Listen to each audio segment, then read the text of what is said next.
Florida Governor Ron DeSantis hopes to be a younger alternative to former President Trump or President Biden.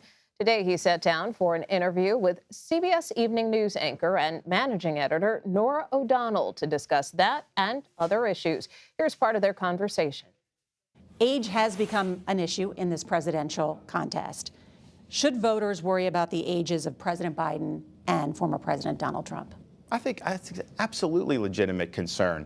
The presidency is not a job for someone that's 80 years old, and there's nothing, wrong with being 80. Obviously, I'm the governor of Florida. I know a lot of people who are elderly. They're great people, but you're talking about a job where you need to give it 100%. We need an energetic president, and I think that if the founders could kind of look at this again, I do think they probably would have put an age limit on some of these offices. I mean, it seems like our leadership class now in Washington, 75, 80 plus years old is where those folks are. And I think Americans, if Biden's the Democrat nominee, I'm the Republican nominee, I think there's going to be a lot of Americans that are going to want to see a generational passing of the torch.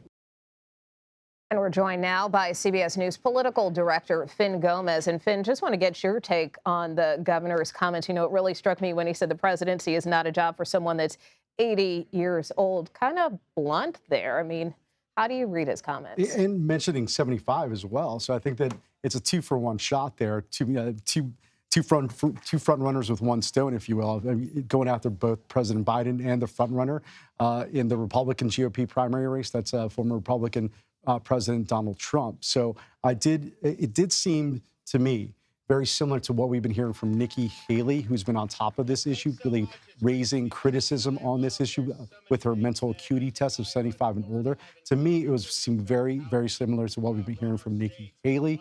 I did talk to the Trump campaign to ask them what their response was to what Ron DeSantis just said, and their response was one word, and that was sad by a senior official there. I know we did some recent polling here at CBS News with respect to the issue of age, where we found 77% of those surveyed favor age limits for elected officials compared to 23% who don't. I mean, so when someone like Ron DeSantis is making a comment like this, is this just kind of playing into the electorate, or is this something that could potentially hurt him with senior voters who are a significant voting bloc? A huge voting bloc. I think something like the median age of the Republican voters, something about like mid-60s, somewhere around there. And also, he's coming from Florida. He was very careful to mention that when he talked about senior voters. And it's also, just if you recall, Nicole, back in July, the AARP had a poll that came out that showed between older voters, a matchup between Biden and Trump was virtually tied. Between DeSantis and Biden, hypothetically, he had about a 6-point lead against Biden amongst those older voters. So he has to tread carefully there politically because, again, many of those voters fit that age group. And I know you mentioned President Trump, but also with respect to President Biden, certainly the president and his team often say, just watch him, look at what he's doing. But to a certain extent, is his age an Achilles heel? Well, it has been, and it has been a big political target by Republicans. I mean, they have really focused on that. And so you've been hearing that, you've been seeing that. I did talk to one Democrat, one top-level Democrat yesterday, who talking specifically about that, and that he did mention to me that there was a little bit of a contrast between what you're seeing Biden just in his how he acts sometimes. I think there was some criticism over his press conference in Vietnam.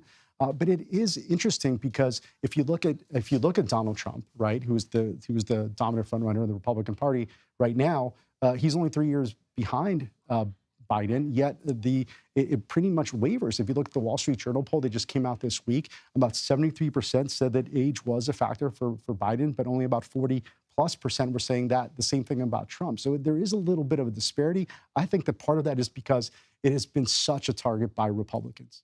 And then, in terms of another potential pitfall for the president, obviously, we know that this impeachment inquiry was just launched today by House Speaker Kevin McCarthy. But we've talked a little bit earlier in the show about how this might play politically on Capitol Hill. But what about on the campaign trail? What type of reaction are you hearing from the campaign? Well, Nicole, I just spoke to a senior level Democrat from Biden world who said that Biden world feels confident that this political exercise, this political stunt referring to this impeachment inquiry is going to, quote, backfire on Republicans, both politically and electorally, is what they said. They're gearing up for a fight, and they think it's going to benefit them in the long run politically. I mean, is this just an effort, do you think, on the part of Republicans to weaken the president going into this election cycle? I think many Democrats that I spoke to believe that, and I think that by doing so, you do open some distraction. But if you look, former speaker, there's been former, I spoke to some Republicans, former Republican congressmen actually just a couple of days ago, who said this could also backfire politically on Republicans on the Hill. So it's a little bit of, tread carefully. Yeah, well, it's certainly going to be a very interesting campaign cycle as we proceed with just, we're what, gearing up, 125 days left to go before 125 the days Iowa until the Iowa caucuses, Nicole. So to be continued, Fin Gómez, thank you so much.